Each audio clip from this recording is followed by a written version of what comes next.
I come in the kitchen. You in the kitchen. In the goddamn refrigerator. I sure am hungry. Yo, what's good, everybody? Welcome back to the Morning Dinner Podcast. It's your boy Keem Chuck, and we host the Morning Dinner Podcast. Based out of Las Vegas, we sit down and have conversations with creators, entrepreneurs, and hustlers. And today we got M.P.Art in the house. A hustler. What's good, man? What's up? So real quick, for people who are tuning in and don't necessarily know who you are, can you explain to people who are you and what do you do? So my name is M.P.Art. I represent Vegas culture and hip-hop culture to the fullest. I'm an MC host for multiple events. I also dance, street style dance, popping. I do a lot of networking. I work with a lot of different creatives in Las Vegas, and I am the second partner of Nothing to Do LV. Ooh, quite the portfolio there, man. You know, I do a lot of things. So, wait, so are you primarily a dancer before anything else? Yeah. Hip hop is like my gateway drug to everything in life. So I've been dancing since I was like about 15 years old. Started with popping, got into like top rock and house music and locking and shit, my bad. What's top rock? Top rock is rocking is like the dance you do before you break dance. Oh, that's what it is. I never knew what it was. So that's called. why it's called top rock, because it's on the top. Is it rocking? Is it something you're able to do right now on camera? Not necessarily. I have to stand up. Do the arms, bro. I have to stand up. Be like, Oh, there you go. Yeah. It's a lot, and it's funny because it's like very gang related. Oh, really? Yeah. He's just throwing up gang signs. Yeah, there's a documentary that's out. It's called Rebel Kings. It's out of New York. It's like it takes all the gangs that were the street gangs that were back in the day. That movie The Warriors. Mm-hmm. Yeah. So that's actually a true story. So a lot of the gangs from that time, they're like motorcycle gangs, stick up kids and stuff like that. They turned their energy into like music and dancing. And the Apache line, which is where top rock is from, is basically when they jump somebody into a gang, they have like a one line on one side, one line on the other side. And they have the one guy going straight down the middle, getting beat up by everybody. Oh, so they're like hitting them with like a chain, hitting them with a bat, whatever, like their hands. So like when it went into the hip hop era, the top rock was them doing it imaginary instead of actually holding stuff and hitting each other. So like it's very like gang related. Damn, that's crazy. Yeah, so that's hip hop. That's hip hop, like turning something negative to something positive. That's dope, man. When did you find out that you wanted to do dance? Because I feel like, especially like in a do you feel like the dance is primarily like a male or female dominated culture, or is it? To be honest, I feel like it's just dance is so huge. It's not just a street style dance. There's like contemporary, there's like ballet, and there's like theater, and there's all different types of dancing. So I feel like it's an everybody dance, like is an everyday thing. Like people dance without knowing that they're dancing. So I don't try to like put it in a box, but as far as for street style dance, I fell in love with it because my brother, OG MP, which stands for Mystical Popper, he's a popper. And then my cousins, and they used to break dance in front of like our apartment complex. I'm from like Indio, California, where they have the Coachella Festival. Oh yeah, I know that's at. So we lived in this huge apartment complex, and in front of the apartment complex, there's like huge walkway, like really, really, really wide. So like they would like buff it out and they do backspins out there, dance battle. Grew up on the movie Breaking. So watching my brother dance and my uncle DJ and my family just like loving to party and dance, like really got me into dancing.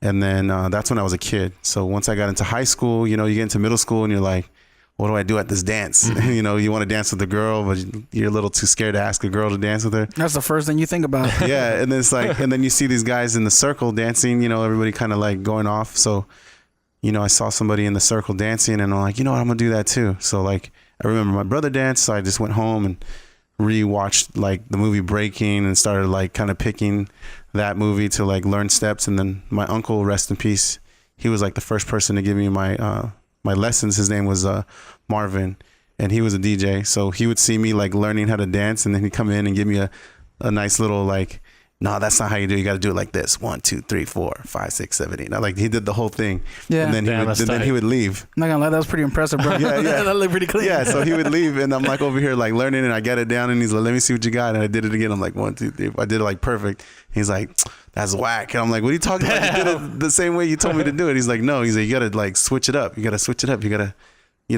make it turn and all these like do it 5 different ways. And he would like do it, take a smoke, and then leave. And I'm like, damn, like magic, That's called swag. Yeah. So basically, like when I was like middle school, high school, is when I really, really got into it. Got inspired in middle school. Got really like put myself to work in high school because I wanted to be able to do something. We didn't have like baseball and all that other kind of stuff because we didn't have that much money. So it's like I'm either going to dance or I'm going to be in a gang or get in trouble. You know what I'm saying? Yeah. So like I chose to get in trouble and dance. Well, I feel like between your uncle and your brother, you were pretty like well influenced, right? Yeah, because my brother's a street style dancer. My uncle's a DJ and he likes dancing too. So thing is like it's like kind of like a family thing. Yeah. And then my cousin was around the same age as me. His name's Jesse. He went by the name Bleem, and he was actually practicing in Blythe, California, which is like an hour and a half away from Coachella. So like we would meet up in the summer because I live with my grandparents, so they would come to my grandparents' house, and he's like, oh, I'm learning how to dance too. Yeah. And then his parents were DJs, so his dad was. Dang, you just have the whole family that's just like into the arts, man. Yeah, it was like people like to party, so like they need music. Yeah. And like was it like break beats though, or it was like hip hop R&B? It was like hip hop R&B, like party music, like like Guy, and like listening to things like the Boys, like very like pop, hip hop, like R&B kind of style stuff, like Bell Biv DeVoe, and like very old school, like the Double Dutch Bus, and my aunt used to dance to that, and I would like pretend to dance like her too. So like it was just like a really good family hangout, barbecue, they're drinking, we're dancing kind of thing. Like, get out of here. Or when we're around them, like, you better dance or leave, So, yeah. That's super tight, though, because you grew up around a lot of influence and mentors and everything. Like, what would you say to somebody like me, who probably doesn't have too much style, to, like, get out of that like stiffness, you know what I mean, and like just try to be a little bit more flowy? Well, you heard him, bro. You gotta get beat up. You gotta beat up with chains. You gotta loosen you up with some chains, bro. You gotta go through the Apache line first. Oh shit! That's what it's called, the Apache line. The Apache line. Yeah. So, my advice for somebody that wants to loosen up and like learn how to dance a little bit, the first thing you want to do is just not take it serious. It's not a serious thing. Like, dance was never meant to be serious. It was just meant to like relieve stress and just kind of like move your body around. So, dance to the music that you like to listen to. If you're not doing that, then like it's not going to connect. It's already fucking up. And then the cool thing is like we're in 2019, like there's so many dance classes everywhere. Like Zumba at every gym. Yeah, so you can go. There's a new studio. There's a new studio that just opened. It's called ID Street Dance, and it's all street dance styles. So like you can go in there and learn popping, breaking, crumping, locking, house dancing. But what's the learning? Feet. But what's the learning curve though? Is it like something that'll take you a couple of weeks to a couple of months to years? It depends on each person and the time you want to put into it. Yeah. So you're a DJ and you're a producer. You do the podcast. You probably do video as well, right? Video and photography, yeah. Yeah. So the thing is, like, what was the learning curve for that for you? It's okay. It's still learning. It's basically gonna be the same. It's like how much do you care about it to do it without somebody having to put you in a class? Like, I would personally go home and dance for hours. Like, no one told me to do it. Like, nobody told me it was gonna lead to something. Did you do it with the mirror? To be honest, like, I would say no. Damn, that's crazy. Because like we didn't have my family didn't have like that much money. I would have found broken glass. We're like taped it. We're like middle class, but it's cool because it made me feel what I was doing versus seeing what I was doing. Like, because that's like it's a big toss up. It's like you got people that are just like watching themselves, and they're like, moving their arms over here, but they're looking straight. When you should just be like kind of. You should feel it. I like that. Like flowing with it. Like, every time you see those movies and like, you know, those step up movies or like the movies where people are dancing, there's always like a room with like the hardwood floor and then they got the huge mirror when they're watching themselves. Yeah, because it's like Hollywood. It's like a setup kind of thing. Oh, you know, it's like one of those things that you see on camera, like in a movie, but it's not necessarily the way people really learn when they're that good. If you want to get real, like the real street dance places that you would see would be somebody's living room. They're wearing their socks because their mom's gonna get mad if they have their shoes on.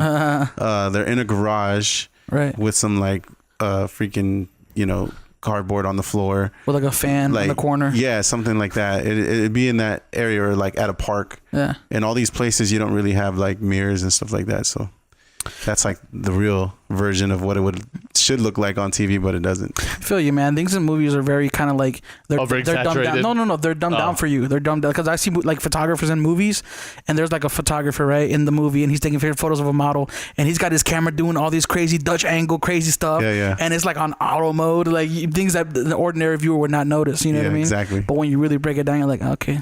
Or the musicians in videos where like their hands are on the wrong chords. Like, that's just crazy. Wait, so how did your the culture of like dance bring you to Vegas? So basically, like I grew up and I was born and raised in Coachella Valley, California. So like Indio is where I was born. That's in like the street that takes you to go to Coachella, the music festival. I went to La Quinta High School. Once I graduated, it was like either stay home, stay where I'm at, or move somewhere. Mm-hmm. So I ended up moving to upstate New York with my brother. Oh damn! From Indio? From Indio, California. It's a big move. Like Coachella Valley, La Quinta, California is where I went to school. Is it officially Coachella? It's Coachella Valley is the name of all the cities. You know, like you know how we have Clark. Girl say it.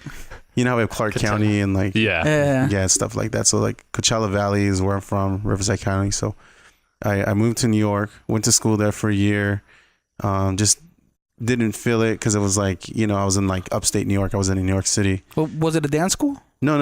I went to college just for Did you have family out there? Yeah, my brother. I went to go live with my brother. So went out there, lived with him for a year, got bored. So I ended up moving back to California, lived there for a long time. And then I moved back to New York to stay with my brother again because he was in the army, so like he had like a really close call like in Afghanistan. So like I'm like, I want to spend some time with my brother. So I went out there. Same thing happened. Year later, I'm like, I stayed there for a year. Had so much good time with my nephews and my brother and his family. And then I was like, you know what? I need to be somewhere where I can kind of like fulfill myself. Like that part of the city was too small for me upstate. Mm-hmm. So it was either to move to Vegas or it was to move to LA. And my friend in LA, she's a choreographer, dancer. She's been on like tons of different like videos and stuff. Her name's Isla Rose. She lives in Madrid now. But at the time, she didn't have space for me because she's moving back with her dad. And she's like, you can live with my dad. And I'm like, I don't think so. I'm cool. Yeah. So one of my crewmates lived out here. His name's Andrew McKay. We call him Noid. He's a B-boy. And one of my really good friends from work when I was growing up lived out here. So I was like, you know what? I'll come out this way, see what I'm going to do. I wasn't really planning on being here that long. That was in 2009 and we're already in 2019. So I've been here for like 10 years. Here, Yeah. And what keeps me here is the fact that there's so much going on. The city's like big. But it's still growing. It's big in the aspect of like the name, but it's still small. And there's like you said, it's still growing. Like the city's growing and growing. So there's more room here to like take whatever I have going on and like elevate it versus like having to have a lot of competition, whereas in LA where it's like so hard to get on because there's so many people fighting for the same thing. Mm-hmm. So moving out here, I was just like, I'm gonna go back to school, you know, work, save some money. That didn't pan out. You know, I end up doing like some sales jobs, end up doing street dance like in front of like ballets for a little bit, like some performer stuff, like where you got the little hat in the corner and people tip you. So one of my really good friends, his name is Mosquito. He's B-boy Mosquito from California, which is a crew out of California, of course. So like he had a really good street show called State of Shock, and they were trained by the same guys that do the big street shows on Venice. So like they're called the Calypso Tumblers. So this guy has it all down, like the way you start the show, get the people in, like how you get them excited, how you get people like to volunteer to be inside the show, and how do you ask for the money and stuff like that. So like it was like a really good time because there was no street performers like that in Vegas in that area back like maybe like 7 years ago. Yeah. So it was easier to make money because you didn't have all the competition with all the like characters and different people out there. So like I did that with him for a minute, broke my collarbone. Damn, because I fell off a bike. Oh, I was about to say, damn. like all the I was like, you popped too hard, bro. You was working hard for that money, bro. Like, damn. Yeah, I fell off my bike and I was just like, and I broke it, so I couldn't dance. So like, I'm over here like standing in the show, like telling people where to stand, and I felt so sad. I was like, man, I can't do this. Yeah. So I ended up doing some promotions, and I couldn't enter battles at the time. So I was like, I like entering battles all the time. So All Styles is a thing out here in Vegas. It's like instead of just doing a popping competition or breaking, or it's multiple styles. It's all multiple styles. So that means everybody's able to do it. But are you against other styles in a way? Yeah. So like, let's say like I know 3 things to do and you know 2 things to do. You can do those in that battle. There's like if I was in a popping battle and I did like a flip and a head spin, then it came back up and was like, oh, and then I lost. No matter how good the head spin or the flip was, because it wasn't consistent with the style. So now with the All Style, you can do a flip, head spin, come back and be like this, and then start. You know what I mean? Which I like. I like when there's a mix of everything. Yeah. So like, so the thing is, it's inclusive to everybody. So that was happening. I couldn't enter, so I volunteered to help out. You know Miss Joy, right? Yeah. So DJ Miss Joy, she's like huge out here in Las Vegas. She like dances. She's a DJ. She puts her events on and stuff like that. So she was a good friend of mine when I moved here. I met her and I was like, yo, you need some help? She's like, yeah, sure. Come through. So I ended up judging that. They didn't have a host, so I ended up hosting while I was judging. They didn't have anybody to organize it, so I organized it. And after that, they asked me to come back and to get paid to do it. So I was like, oh, cool. You know what I mean? Like, cool, I'm getting paid to do this. And then this was at Insert Coins. So if anybody knows about Insert Coins, it's like days. It's like the big kid adult hangout, you know what I'm saying, video games and everything. And so I was there. I ended up hosting the second time. Then I got hired by the music director, her name is Bree, DJ 88, and the owner Chris. They invited me to be like, hey, we want you to be our official host and to be our promotions person. So like everything kind of snowballed from there. So like being in Vegas, like it just offered an opportunity that I never thought I would get anywhere else, because I would do hosting but never in a serious way. Just like, you need somebody to say something while you're waiting for the DJ to switch the music, or like while somebody's getting prepared to come up. But I never thought it was going to be like a career thing. And that's what I do now as a career. It's like, yeah, which is crazy. Like, how'd you get the confidence to like speak on a mic? And when did you start getting into like the comedic value type stuff? The confidence to get on the mic is just always being that person that wasn't afraid to speak up for my friends, or like I want people to be a part of things. So it's like wanting to share, you know it is. It's like, yo, the movie's going to start, come through. I'd always be that kind of person, or like, hey, the food's on, let's go. Like, oh, we're going to come over here. We're going to battle. Like, what's up? So like, it's just wanting people to be a part of stuff. That's what got me there. I listen to a lot of hip hop music, so I'm influenced by a lot of MCs.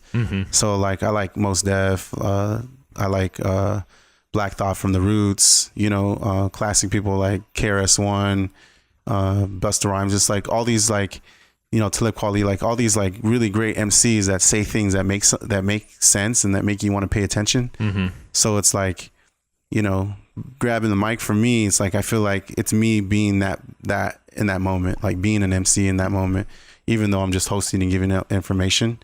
And then as far as the comedic part, it's like my uncle, the same uncle.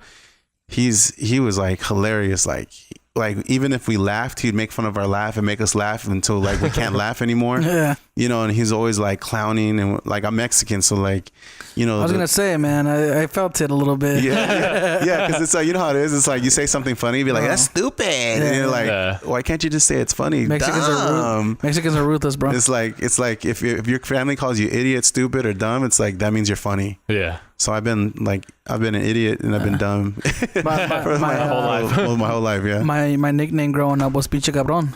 See, there you go. And my nickname is Güero because when I was born I looked like a white boy. So like, bro, they always go off like a description. Like you ever have like a tia like, oh, that's your tia gorda. Oh my god, gorda, vente pa acá. You know, like yeah. What's that mean? It's like fatty. And then I have a cousin. Her name is Negra, so it's like black girl. It's a black girl. But the thing is like, but the way you say it is what really matters. You know, like so it's like. Excuse me. It was said like in an endearing way. You know what I mean? Yeah. So like I never even was called by my real name. So like my family was kind of hip hop in its own way. You know what I mean? Like they give us like nicknames and shit. But I like that because it like breaks up that stuck upness. You know what I mean? It's like a little bit. That's why like I always tell people like when I make fun of like Keem or we like talk shit on each other or anybody just in general, which is every day. I feel like it breaks that barrier of you're more than just two people who know each other. Now it's like, oh, you have like this friendship. Because if somebody gets offended, I can already kind of like like personally me, they're not my people I want to be around. Because I'm like, oh, you take life way too serious, yo. And I do like how you said that in dance, you can't take yourself too seriously, right? You got to let yourself feel the music, and that's how you get more experience, right? Exactly. Like out in Vegas, like you have like these amazing dancers, you know, like and the dance crews have their formulas, you know. That's why they're champions. You have people like Knucklehead Zoo that represent the United States out in like France for like Battle of the Year. They just went there last year and they've been there for like I think 4 or 5 times within the last what is it, like 13 or 14 they're years. Vegas? They're Vegas based. I never knew that. Yeah, so like they were just there, right? So like their formula like works to win these battles. And then you have Full Force who has like a different style, and then they're involved in like big battles overseas too. But then, you know, both of the crews kind of like work with Jabberwockies. They're part of, some members are part of Jabberwockies, and you have all these guys that are like trained a certain way. And then with having the dance not be so serious, you're able to have like that gray area where you can bring shows to life. So that's why those crews do so well, because they understand to like, you got to work towards something and then you got to be creative at the same time. So like, you not taking it so serious, it like lets it be creative, you know, but you taking it serious, like makes you get better. Like, but it's not about taking it serious, about loving it. You know, like if you love something, it doesn't have to be serious. It's like, it's like a force regardless. So how did your involvement with At Nothing to Do LV begin? So my partner, her name is Coco Jenkins.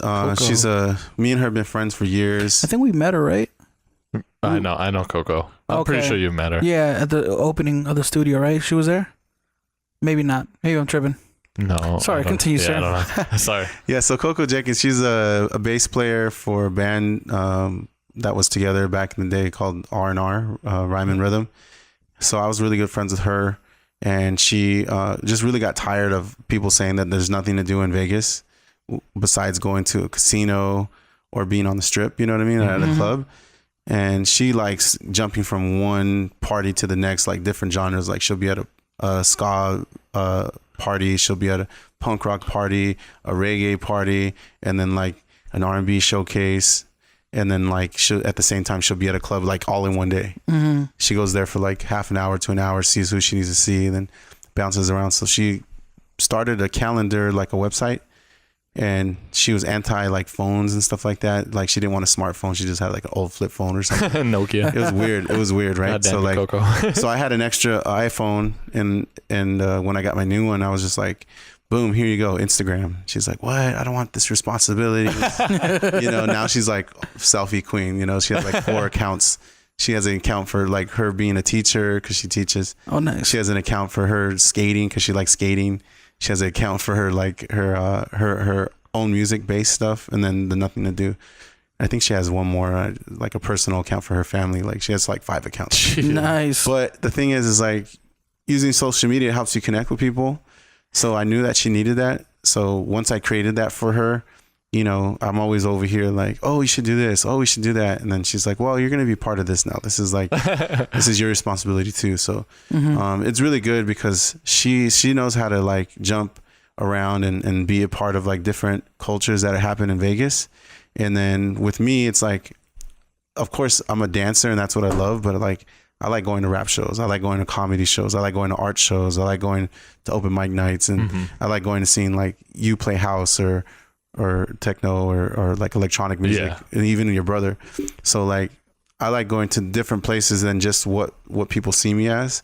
So it's easy for both of us to kind of navigate that way. And we run the page not so much for ourselves, but for the city. Yeah, that's tight. So it's not about us. It's about Vegas culture. So that's why I always say I represent Vegas culture, because like I am Vegas culture because I'm doing things that contribute to it. Right. And I'll say that that's one of the biggest contributions to Vegas culture I've seen.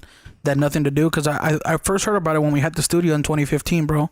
And at that time, I do remember, because I have a lot of family that comes in from California. Wow. And every time they come in, I'm always like, well, what are we going to do?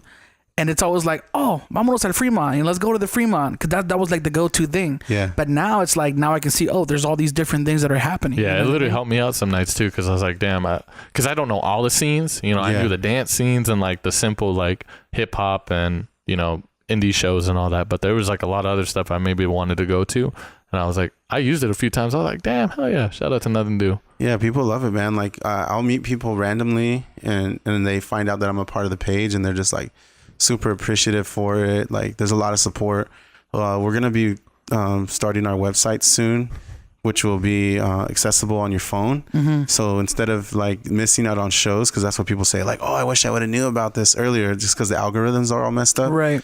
We're gonna turn Nothing to Do LV into more of like a news platform. Yeah. And the shows that we do promote on that page will be paid for.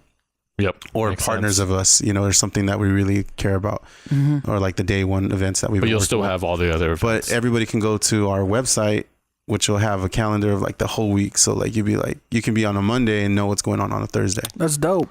Yeah, You guys should do a that's gonna change the game. You guys should have people sign up for text alerts. Or just the people who have events and post events, they definitely should have like a login, which you're probably already doing. That's happening. And That's then gonna happen. basically what you can do too, I think you could probably like get ads and have companies pay ads no matter what. There's- like even without the top show, you know, just random ads. Like yeah, a we Bud Light ad we or have something. we have a good web designer that we talk to.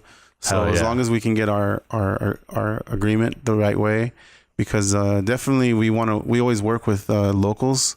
So whether it's like stickers, we work with Alvi stickers. Whether it's like, you know, DJs, we always work with like local DJs. And so anything that we do, we always want to make it local, even if it's like a T-shirt design or whatever it is. Like, so the person that's going to be making the website is local. So we're going to be able to like network with each other and help each other grow, instead of it like, oh, here's your money. And like, That's kind we of want tight. people to care. So it's like a show. Like if I started a show and I need some live art painters, I can hit you up and be like, yo, can you set me up with Oh, that? of course. And Yeah. then put out a little ad. When I just Exactly. pay. That's so tight. That's Yeah. really dope. Good shit. Remind me to hit you up after this podcast, because I have a guy who just started doing T-shirt printing, Oh yeah. and he bought his own machine, and he wants to kind of make it like a whole. What I'll tell you about it right It's now. not a cheap machine I either. see. No, it's not a cheap machine. I see where you're going with it, but like, yeah, we're definitely into working with the city and growing with the city, because we're about the city. It wouldn't make sense for us to pay for a website made out of like China when Right. we have people here that need the money. It's Right. cheap. You know what I'm saying? It's true though, right? Like, but that's not where we're trying to go. And Nothing to Do is like a small part of what I do, but it's a big like opens the door to other things, you know. It's just another avenue as Yeah, well. it's another avenue, and it's cool because it's like Vegas culture is about everybody. It's not just about us. So everybody kind of like feels connected to it, like because everybody gives content. Like there's people hitting us up constantly, like, "Hey, can you promote our event?" And we do it as long as it makes sense to what's going on in Vegas. And when do you think the website will be out? Hopefully in the next 3 to 4 months. Depends on how long it's gonna take. Maybe 6. I don't know how long it takes to Give it time. The guy said that they're pretty fast, so he said like maybe like 3. And the cool thing is like I think we're close to 20,000. So hopefully they'll get it done That's around really- around that time, and then we can do like a launch party. We love doing parties, so like we'll have like a huge party, bring in like weird different artists, weird different genres of music, and you know like art installations, and do some cool stuff, and you know just show the city like, hey, these are all the things that are going on here. Right. Just to show the appreciation for people like following, because Sick. it's all word of mouth. It's not like we don't buy our following. It's like I meet people all the time. They're adding it on the phone when they're adding me. You know, they're used it. sharing it, and then you share it with your people too. So like, it's a real good word of mouth kind of thing that we do. Yeah, I think having a website is going to be tight, but I still think, man, Instagram is probably the biggest platform. Yeah, that's You know, that's where we're at. And the thing is, I feel like we feel strongly that anybody who follows us is gonna go to their phone and to our website to look for the events because that's what they're asking for. Right. We're only doing things that people are asking for. Right. We're not doing it so we can create money. Right. You know what I'm saying? Because like we all make really good money outside of what we do for the page. But like I said, the page is for the city, so I feel like the city's gonna get behind it. Right. And you know, not to toot our own horn, but hopefully we can be like the next weekly, a real weekly, like a straight Vegas culture weekly, where we're talking to the right people and not really putting all of our energy into like the major clubs and stuff like that. Right. It's perfect though, because it's the city generating all the content for it. You know what I mean? Like you don't even have to a certain point go out and go find those shows no more. Because just to explain to people, what can you still do it the same way? Like if I just DM you like, hey, I have this show going on, can you post this post? Exactly. And that's then how they'll it post works. it. You know what I mean? So they'll just have multiple people. Like I'm telling you, I was finding shows. I was like, I've never heard of these people before. And you know, that's tight though. That's what I really enjoy. The cool thing is like musicians are hitting us up and they're like, hey, we want to post our music video, you know, we'll pay for the ad to post the music video. And you deserve it, you know what I mean? Like you definitely. Yeah. And the thing is all the money goes back into reinvesting. So like now we'll be able to pay for this website because we have money coming in. Oh yeah. So going back to the hosting and everything, like what do you, cause you've been doing some pretty big events. What do you want to, is that like the future right now for like career wise and everything? Like just keep hosting, and where can it lead to? Well, hosting for me is like a really great outlet. And I actually like been sitting on this big event that I booked so I can tell you guys on your guys' platform. So Nice. I'm gonna drop it right now. Yeah, I was ready? gonna say, can you do I'm gonna drop it right now. Pew, I'm gonna drop it right now. So recently I've been working with Omnia and the Hakkasan group. Ooh. And I hosted their Spring Jam Classic, which is their March Madness event. It's like a basketball. It was really tight. It was so fun. It looked dope. Yeah, DJ Nicky Romero was there, and like the whole crew of like all the industry people. And I got pulled aside by some of the owners, and they asked me to do something else with Hakkasan. So I went there to go check it out. And as we're waiting for it, their Hakkasan group works with like a bunch of different clubs in their network, you know. So I got a call and they're like, "Yo, we want you to talk to the marketing director for Wet Republic." I'm like, "All right, cool, I'll talk to her." And then I talked to her and she's like, "Yo, we're looking for a host for the Hot 100." And I'm like, "The Hot 100 like bikini contest?" She's like, "Yeah." Oh, she's like, but it's gonna be these days and this and that. Do you think you can handle this? I'm like, "Yeah." So basically, I got booked for the whole summer, every single Friday. I'm gonna be at Wet Republic hosting the Hot 100. Damn, every single Friday contest for the whole summer. That's 14 days. That's crazy. 14 dates that I'm gonna have. Do you need a photographer? You know what? I'm gonna do photography with my eyes like this. And it's gonna be cool because it's like I host a lot of dance events, a lot of like art events, parties and stuff like that. So this is gonna be the first time I'm gonna do a bikini contest. So it's really making me elevate my style. Right. And I've worked everything from PG events to like adult events and stuff like that. So like I know where my range is, and now it's going to be like working with a lot of really talented and beautiful women and with a company that has a standard. So I'd be able to have a different approach to it. As far as like the future, what I want for my hosting, for myself personally, I want to keep on doing it as long as I can. I have had chances to do like sizzle reels for like TV shows, right? But nothing that really panned out. Like a Wild 'N Out type of deal. Yeah. With the Le Twins, the dancers. Oh, damn, that's so. Yeah, the dancers from Beyonce and they won World of Dance not too long ago. So I work with them on their sizzle reel. Unfortunately, it didn't go anywhere. I've done World of Dance, like their tours and huge dance events. I've done Life is Beautiful, which is a huge Red Bull, right? Yeah, with Red Bull BC1. So like I hosted like a huge dance event with Red Bull during Life is Beautiful. So like those have been really good moments in my career.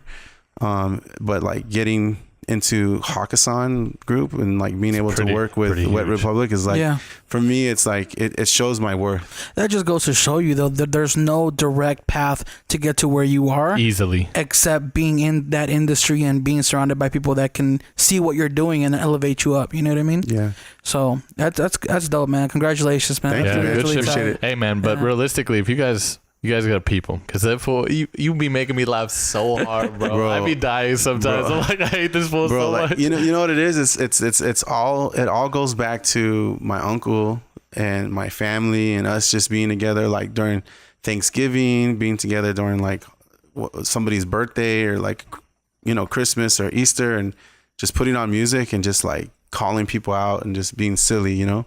And then I grew up like watching host things like there's a guy, his name's Mookie, and he's from LA Breakers, and he's from Flexible Flav, like all these different breaking crews, and he did a lot of the hosting for all the B-boy jams growing up.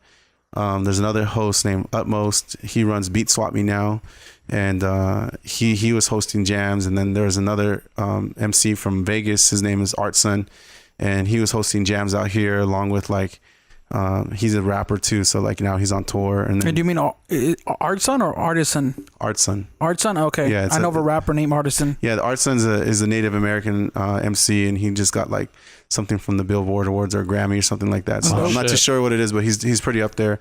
And then there's like a really dope host that hosted like one of the dopest parties in Vegas, the Get Back. You've been to Get Back, yeah. So Danny Boy, bro.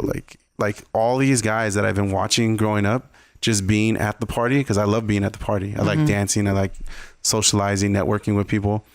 But I do pay attention to the DJ, what they're playing. I do pay attention to the MC who's getting the crowd hype, because that all makes sense, you know, if you're really into it. It's like, you 100%. Know, it's like studying your craft. So like I was able to study all these years, and now I can take all this inspiration and all the vibes and like kind of push it out my own way. And I've been able to do that. And I feel like what makes me different than all the hosts that I've mentioned is that I can say the most craziest, funniest shit and get away with it, because it's not coming from like a mean place. Like when you call your aunt gordita, you know, you're not saying it to be mean. You're saying it in like in a loving way. Yeah. So like when I call somebody out or say something funny, it's just to be funny. It's not to be mean because I'm hating you. Yeah. That's crazy, man. I never thought about hosting before, to be honest. And you'd be good, bro. It's one of those. Shut your mouth.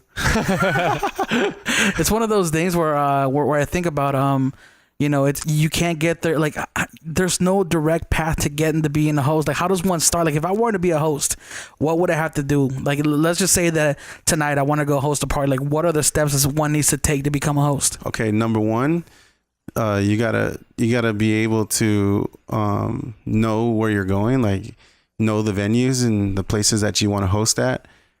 Build those relationships, because the thing is like this, it's like if I don't know you, I'm not letting you touch the mic, right? Not because you're not good, it's just because like you want to feel safe with the person, right? So building that relationship.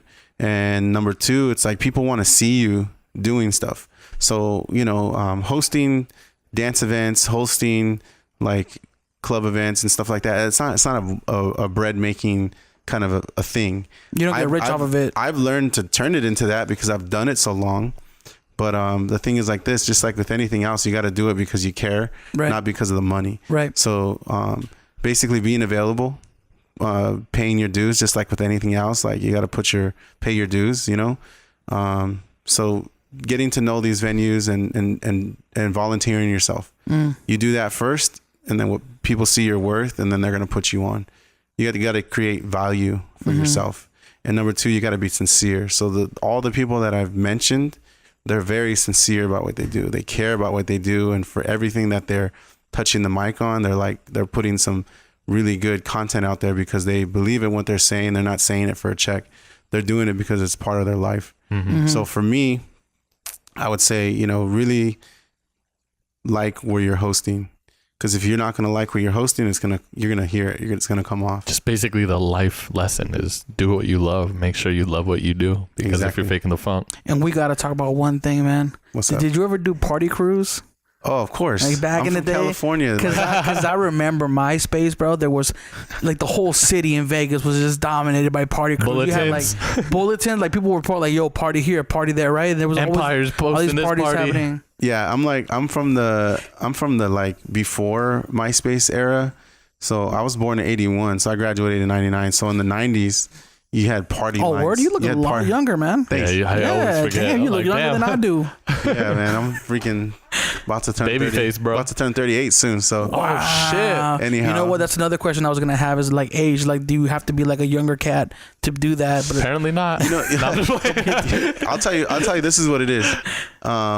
You have to have a youthful energy to you. oh yeah, because you got to liven up the party. Yeah, like living here in Vegas, like Vegas is a city like no other city in the world.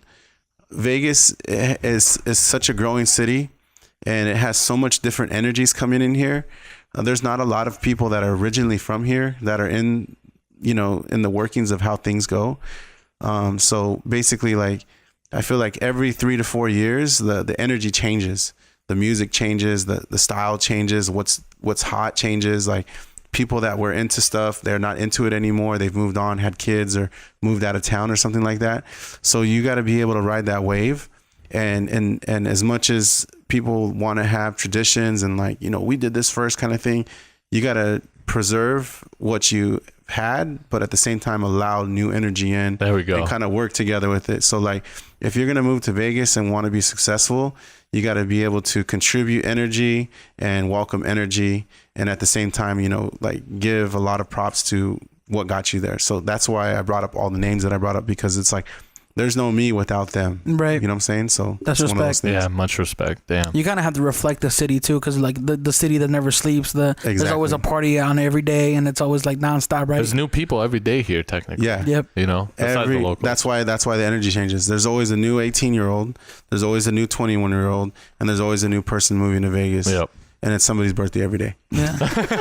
Right? In Vegas, like everybody, it's my birthday. Say my name. You better drop a 20 real quick. I'm like, this mic ain't free. So you clearly like having a good sense of humor plays a good role in emceeing and kind of hosting, right?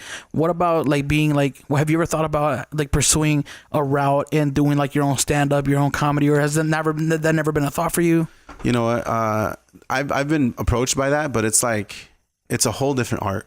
Mm-hmm. So the thing is, like, for me to want to be a comedian, it would be like something I would have to want to do wholeheartedly. So the only reason why I haven't done it so far is because a lot of the material that I use is from like just joking around with friends, or seeing comedians say some stuff and then me flipping it around. So the thing is, like, I feel like I'm not dedicated to want to do it, and I wouldn't want to do something without being all the way about it, because the way I host, I've studied other hosts without knowing that I was doing it. Yeah. By going to jams, by going to these things. And to me, I feel like there's a lot of people who are a part of things, a scene, and they'll see like something that goes wrong and they're like, oh, that shit was whack. If he would have did this different, or if they would have did this different, it would have been better. Mm-hmm. And they're always going to like be negative on something, mm-hmm. versus taking that mentality and saying, hey, if I get a chance, I would probably change that and actually do the action. So for me, going to jams, I just love being there. Like being a part of something is better than not being a part of something, mm-hmm. So the action of it happening, I was always happy for that. But the things that needed to change, I was like, I'm going to do that if I have the chance. So now that I have the chance, those things have changed, like I don't just host. I organize with the event promoters. I book DJs. I book judges. I bring in talent.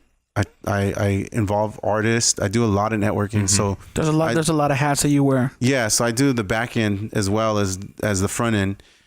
So that way I'm not going to be played out when I get older. So when I get older, my plan is this: I'm going to be managing DJs. I'm going to be managing artists, and I'm going to be the one with the check giving people some money, because I'm going to have all that knowledge, and my company is going to have enough money to do that. Or companies are going to see my value and have me do that for them, which is kind of something that already happens. Mm-hmm. People bring me in because they know that they're going to get the raw culture.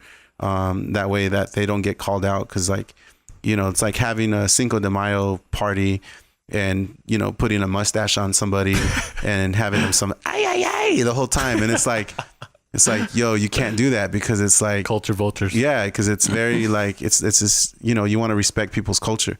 So when they bring me in, it's like it's always done right. There's always a good judge. There's always a good prize money. There's always a good DJ. It makes sense to the space. And whenever things mess up and have to go on the fly, that's one of my talents is like if a speaker goes out or like the DJ's hard drive goes off or like the computer reboots, that's the worst time ever, right?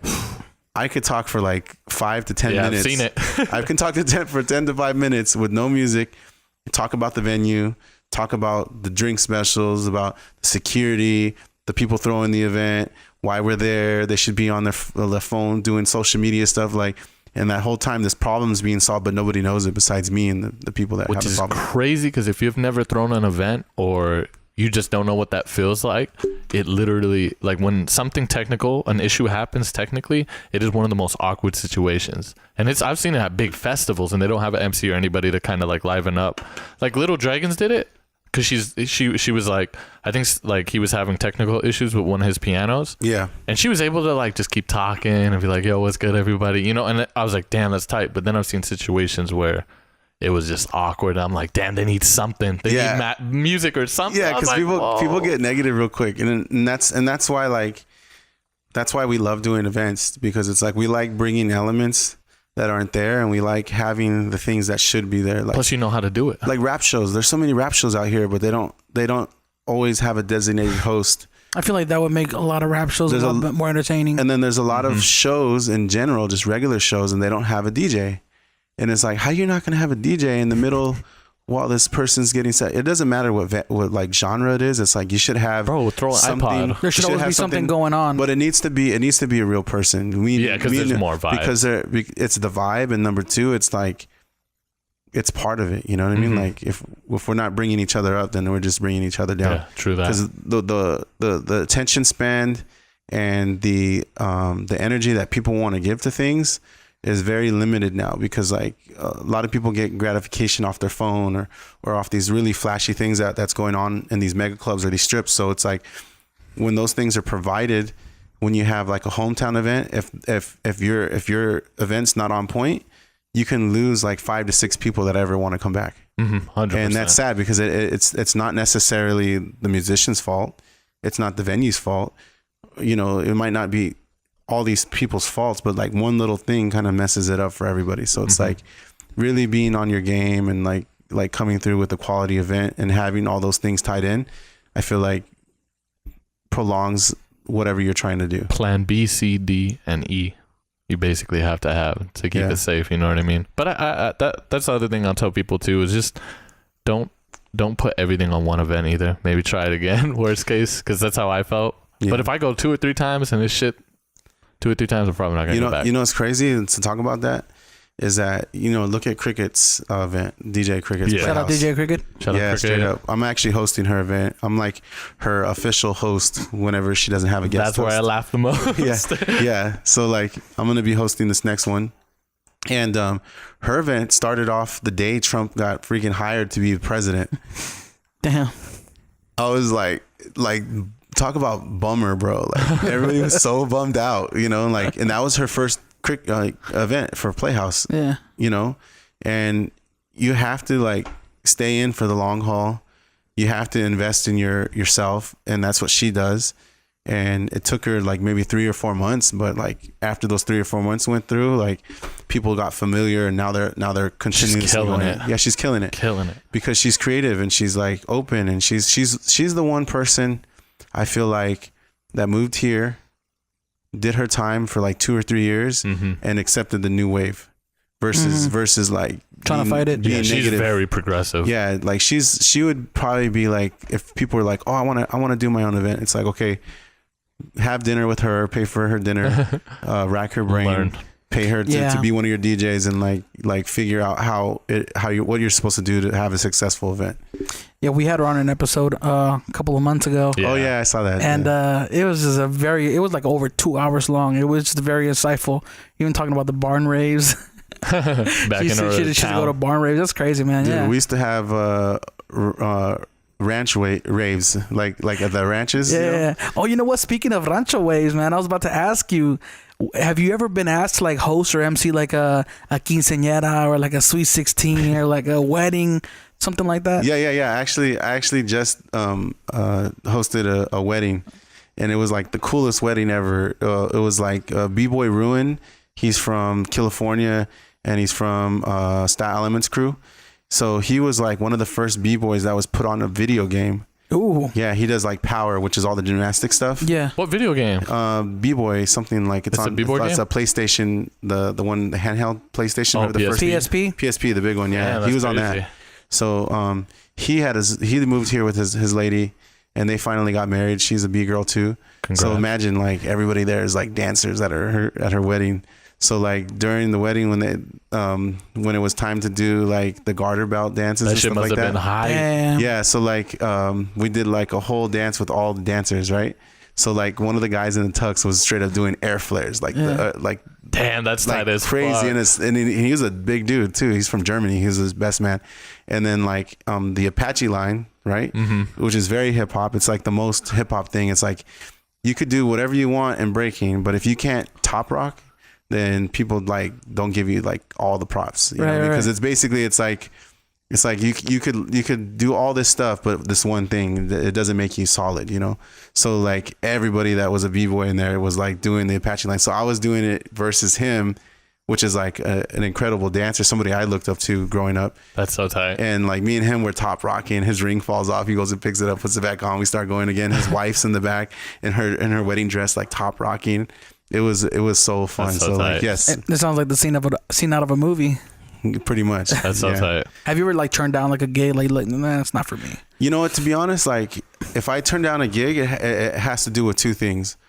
One, I don't know you, and number two, the event's not gonna be organized the way that I would want it to be. So I don't want to put my name on something that's not gonna be there. Yeah. So like I've been approached by people, and they're like, "Oh man, I've seen you and all this stuff, and you know I want you to host my event." But the thing is, like their follow through is really bad, or they want me to do something for them for free, which is like I'm down to do it if I know you. Like I'm down to build with you if I know you. But if I don't know you that well, it's hard for me to dedicate my time for free without having. Gotta It's a very respect your mature time, way of man. looking at it.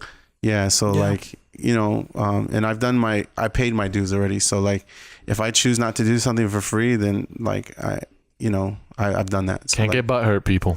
But to be honest, like I'm pretty much down to do a lot of things. So like my friend hitting me for the wedding, she's like, "Do you think you would?" I'm like, "Of course I would. This is like awesome. It's your wedding. Like it's like dope just to be there." Like my friend B-Boy Steve, he does ninja karaoke every first Friday, and he's like, I saw that he needed help, and I'm like, "Bro, if you need help, I got you." And he's like, "Well, I can't pay." I'm like, "Well, give me a karaoke room and we're cool." And he's like, "All right, then I got you." So I was able to host his event, and it's like one of the most successful first Friday parties that happens. So tight. And Zappos jumped on it and gave like $1,000 gift card after the second one. So like people just love it. Yeah. Damn. And it's free. You're a good host, though, man. You're a killer. Thank you. Yeah, Probably I always say favorite. like if someone can't tell that, like you said, like the DJ system went out or they lost the power went out, if they can't tell that the problem's happening, you're doing a really good job entertaining them and kind of like keeping the party going. Real quick, if you were on America's Got Talent, I think I'd be dying.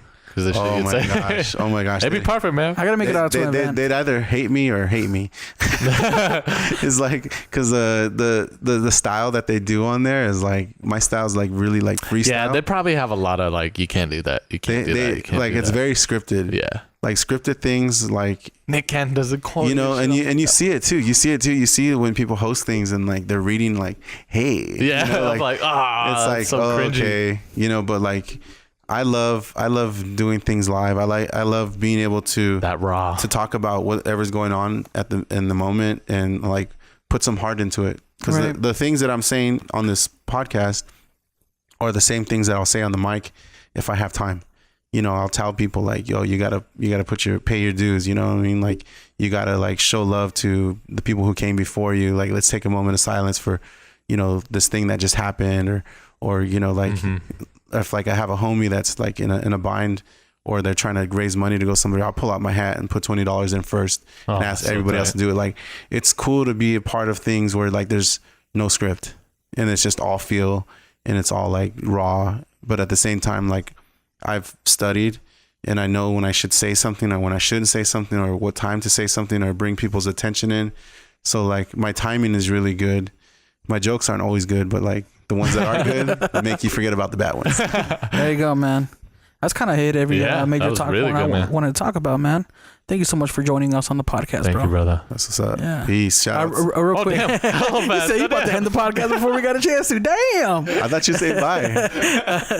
So real quick, people want to find you online. Where can they find you? Your personal and even the nothing to do. Real quick, I just wanted to shout out to some people that I work with. Go for it, man. So shout out to the ISI group. That's Industry Supporting Industry. Downtown Project, I work with them. Shout out to Miss Joy for putting me on for the first time, giving me my first $100 to do an event. Shout out to like all the people that I work with, Style Elements crew, Derek, Coco Jenkins, Nothing to Do, LV, my boy Christian, and my brother, original M.P.Art, and my uncle that passed away, Rest in peace. Marvin, rest in peace.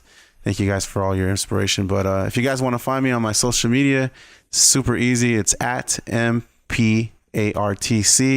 M is in Mary, P is in Paul, A.R.T., C is in cat. And then on my Instagram, that's where like everything happens. And the cool thing is like every month I put up a calendar. Mm-hmm. So after this podcast, I'm going to put up my calendar for what's going on in May. Got some bangers coming out, and that pool party is going to be dope. I hope you guys come.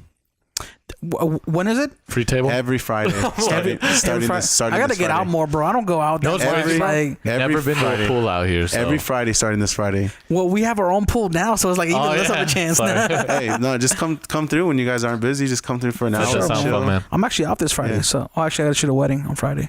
Is there a guest list? Bro, you just walk in with me. You don't have to worry about it. Yeah. Boom. That's that Hakkasan feel. Like, oh, you just walk in with me, dog. Like a sexy bitch. There you go. Yeah. And if you guys want to find out more about what there is to do in Las Vegas, just follow at Nothing to Do LV on Instagram. Thank you for joining us, man, and we'll catch you guys on the next morning dinner. Later, y'all. Every time I come in the kitchen, you in the kitchen. In the goddamn refrigerator. I sure am hungry.